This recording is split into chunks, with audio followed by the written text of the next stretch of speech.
नमस्कार मित्रांनो, आज आपण जे औषध बघणार आहोत त्या औषधाचं नाव आहे आर्निका. पूर्ण नाव आर्निका मॉन्टेना. खूप जणाला परिचित असलेलं हे नाव, जे की होमिओपॅथीचं एक ह्याच्यापासून तेल बनवलेलं असतं, शॅम्पू बनवलेले आहेत व केसांच्या वाढीसाठी सर्वसाधारण लोकांमध्ये हे खूप प्रसिद्ध आहे. विशेषतः महिलांमध्ये केसाच्या वाढीसाठी आर्निका हेअर ऑइल खूप साऱ्या महिलांनी वापरलेला आहे, त्याचे परिणाम पण बघितलेले आहेत. आर्निका नावाने शॅम्पू पण बाजारात मिळतो.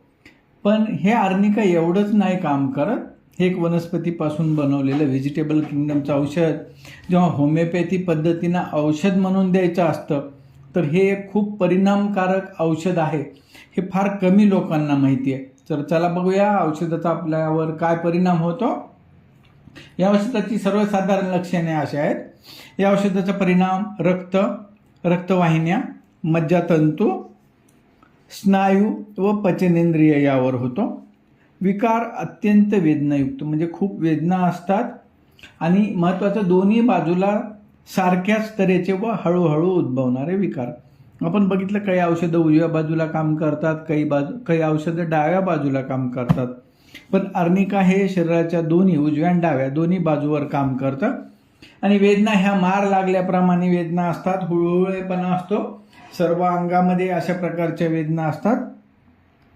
वेदनानंतर किंवा रक्त ज्या ठिकाणी वाहत असतं त्या जागी अवयवांचा हुळहुळेपणा असतो आणि ह्या ज्या वेदना आहेत ते ठेचल्याप्रमाणे असतात आणि एका सांध्यातल्या वेदना थांबतात आणि दुसऱ्या सांध्यात चालू होतात. गोळा बसल्यासारखं वाटतंय पोटामध्ये किंवा पाठीमध्ये. अंथरुणावर झोपल्यावर अंथरूण टणक झाले की काय असं वाटतंय, किंवा अंथरुणाच्या मध्ये काहीतरी आहे आणि गाठी आहेत असं वाटायला लागतं. दुर्गंधीयुक्त स्त्राव असतात, तोंडाला चव नसते, शौच दुर्गंधीयुक्त असतो, वातविकार असतो, रक्तस्त्राव नाकातून वगैरे होतो. या औषधाचं महत्त्वाचं लक्षण म्हणजे स्त्राव न कळत होतात, मग ती लघवी असेल, शौच असेल. इनव्हॉलंटरी डिफिकेशन आणि युरिनेशन या औषधामध्ये आहे. वेदनेमुळे अवयव लटके पडल्यासारखे वाटते, ठिकठिकाणी रक्त साकळलेले असते, अंगावर काळे निळे चिट्टे पडतात, न पिकणारे बॉईल्स किंवा गळू ज्याला म्हणू आपण ते ह्या औषधामध्ये आहे. रक्तवाहिन्यामध्ये रक्त गोठते, मार लागून, दुखापती होऊन किंवा त्यामुळं झालेल्या विकारासाठी एक महत्त्वाचं औषध आहे. कोणत्याही अवयवाचा दुरुपयोग, भीती, धास्ती, राग, संभोगातिरेक, दुःख, पश्चाताप, पैसे बुडाल्याने बसलेला मानसिक धक्का या कारणाने उद्भवलेले विकार या औषधामध्ये येते. पैसे बुडाल्याने बसलेला मानसिक धक्का ब्रायनियामध्ये पण आहे, त्यामध्ये गरीब होण्याची भीती असते. फ्लोरिक ॲसिड आणि कॅल्क्रिया फ्लोरिकामध्ये पण अशा प्रकारची भीती आहे, पण या ठिकाणी त्या माणसाला धक्का बसलेला असतो. ज्या लोक लठ्ठ आहेत आणि ज्यांना गाडी लागते अशांसाठी हे औषध आहे. तंबाखूचा तिटकारा असतो. त्वचा खरचटली असल्यास किंवा फाटली असल्यास हे औषध बाहेरून लावायचं नाहीये. विकारांचा उद्भव दुखापतीनंतर झाला असल्यास, मग कितीही पूर्वी लागलेली जखम असेल किंवा वेदना असतील, फार पूर्वी लागलेला मार असेल आणि त्याच्यानंतर जर वेदना चालू झाल्या असतील तर आर्निका हे सुरुवातीला देणं चांगलं. इन्फ्लुएन्झा होऊन गेल्यानंतर किंवा शस्त्रक्रिया होऊन गेल्यानंतर सुद्धा या औषधाचा उपयोग होतो. डास वगैरे कीटकांचे चावल्याचे दुष्परिणाम ह्या औषधामध्ये येतात. टायफॉइड सारखे तापीचे आजार ह्या औषधामध्ये येतात. कोणत्याही अवयवाच्या दुरुपयोगावर हे औषध आहे. मग खूप मोठ्याने ओरडलं आणि घसा बसला तर हे औषध. चालणं, नियमित चालण्यापेक्षा अतिश्रम, जे की आता वारकरी पंढरपूरला दिंडीला जाताना रोज 1-2 किलोमीटर चालणारे व्यक्ती जेव्हा 20-20 किलोमीटर रोज चालतात आणि जेव्हा त्यांचे पाय दुखायला लागतात, तर हे अतिश्रम किंवा अति अवयवाचा दुरुपयोग, किंवा मग खूप वजन उचललं आणि त्याच्यामुळे होणारा स्प्रेन, तर किंवा आपण मुलं बघतो की मोबाईल बघून बघून डोळे दुखायला लागतात, किंवा शिवणकाम, भरतकाम, किंवा बारीक डोळ्याच्या विजनमध्ये बारीक काम करून जेव्हा डोळे दुखायला लागतात, डोळ्याचा अतिउपयोग, तर ह्याच्यामध्ये आर्निका हे औषध येतं. या रोगांची मानसिक लक्षणं अशी असते, भीती वाटते, कोणीतरी येऊन मारील, आपल्याला धक्का लागेल असं वाटत असते. आजारपणाची भीती वाटते, गर्दीची भीती वाटते, आपल्याला तात्काळ मरण येईल असं वाटत असते आणि हे लोक बेफिकीर आणि बेपर्वापणा असतात. अत्यंत आजारी व्यक्तीला जर विचारलं तुला काय झालंय, नाही नाही मला काही झालं नाही, अशा प्रकारचं यांचं उत्तर असते. खिन्न मन आणि शिनलेलं शरीर अशी यांची अवस्था असते. ह्या व्यक्तींना जर काही विचारायला गेलं तर उत्तरे लवकर देत नाही, दिलं तर सावकाश उत्तर देणार आणि लगेच या लोकांना गुंगी येते. बळेच उठून काही विचारलं उत्तर दिलं लगेच झोपी जाणार. मोकळ्या प्रशस्त जागेची भीती वाटते. नुकतेच वाचलेले लक्षात राहत नाही. निराशा आहे. राग ओसरल्यानंतर अश्रू ढाळणे. तक्रारीचे सारखे बोलणे असते, काही ना काहीतरी तक्रार करत असतात. एखादा अपघात झाल्यानंतर रात्री एकदम भीती वाटून जाग येणे, ह्यासाठी एक औषध आहे. दारुड्या लोकांमध्ये आढळणारा वात ह्या औषधाने कमी होतो. डोक्यामध्ये डोके कडत व अंग गार लागते. घेरी येते. वस्तू आपल्या भोवती गरगर फिरत आहेत की काय असे वाटायला लागते. घेरी विशेषतः चालताना, ताट बसल्याने, डोळे मिटल्याने आणि वृद्ध लोकांमध्ये जास्त दिसून येते. डोक्याला मार लागून झालेला मेनिंजायटिस. डोके मागे वाकवून चालावे लागते. मेंदू शिंदल्यासारखा वाटतो. घेरी येताना मळमळ होते, ओकऱ्या होतात, जुलाब पण होतात. डोक्यामध्ये खिळा मारल्यासारख्या वेदना असतात. टाळूवर कडक ठिपके व कपाळात गार ठिपके असतात. डोळे लालबुंद, अतिशय बारीक काम केल्याने किंवा देखावे सिनेमा बघितल्याने, मोबाईल बघून बघून डोळे थकल्यासारखे होतात. कानामध्ये मेंदूला आघात होऊन आलेला बहिरेपणा.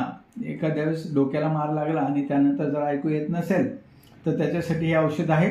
कर्कश आवाज सहन होत नाही. कानातून रक्त येत असते.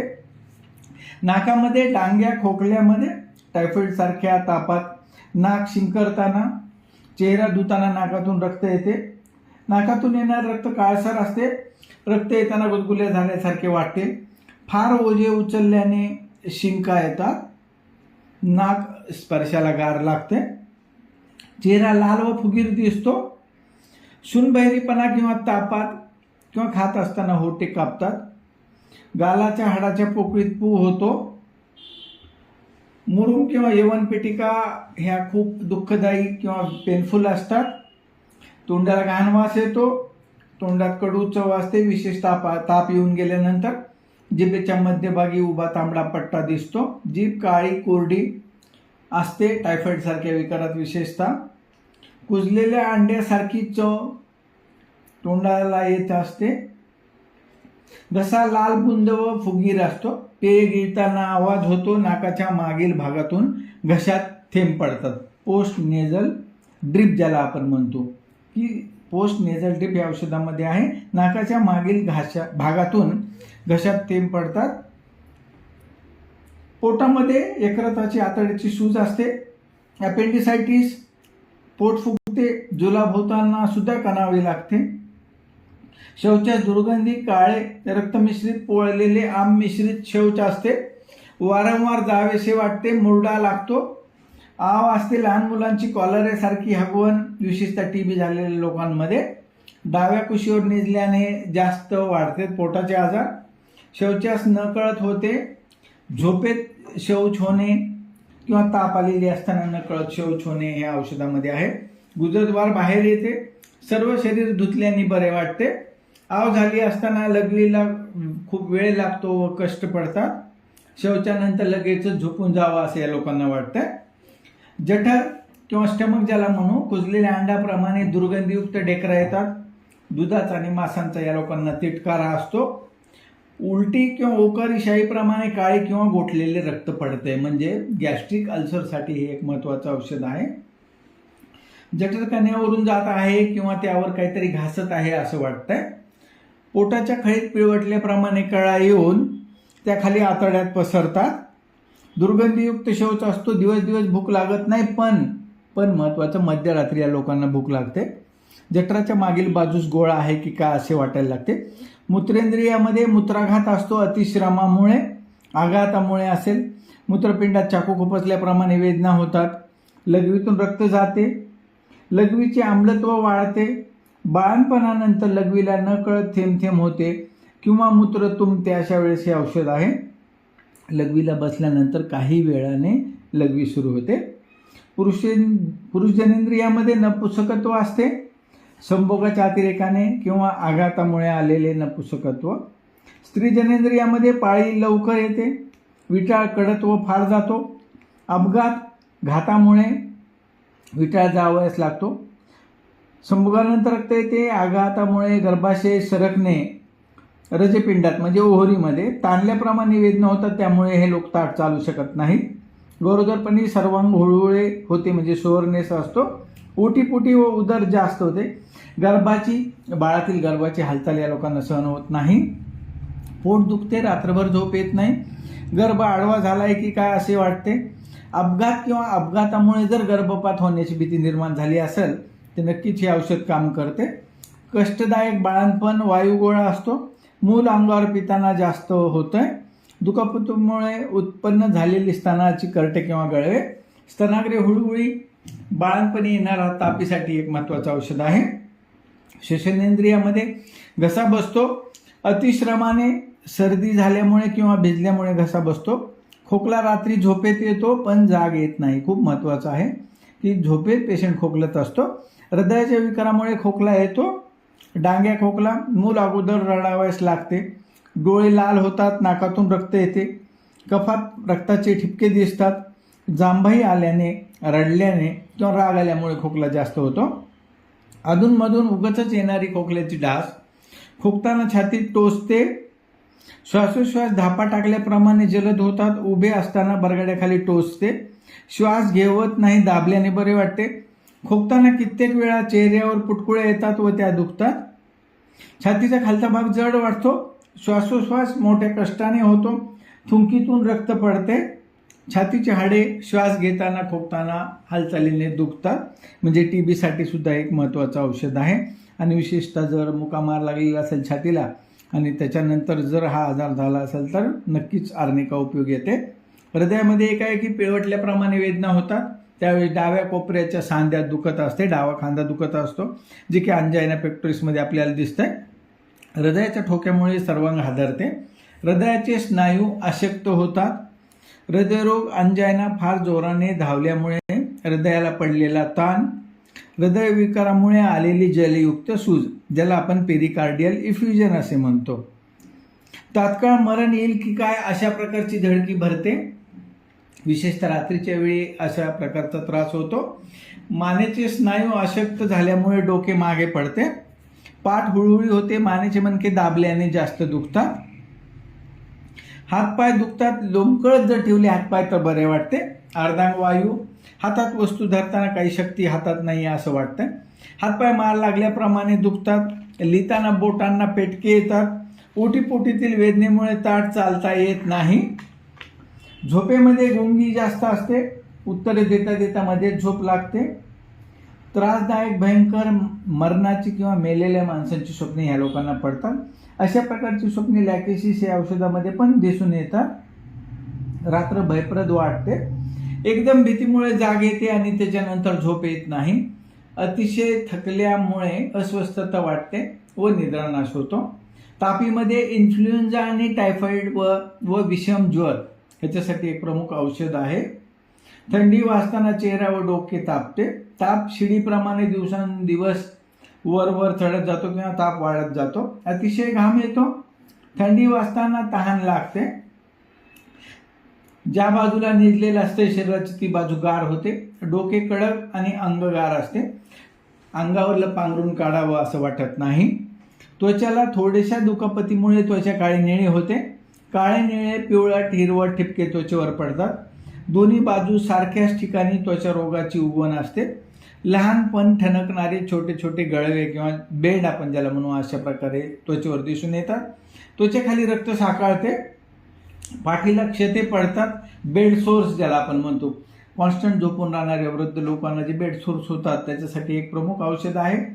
एका ठिकाणी खाजवले की तशाच ठिकाणी दुसऱ्या बाजूला पण खाज सुटते, यौवन पिटिका किंवा मुरुमाचे फोड दुखतात.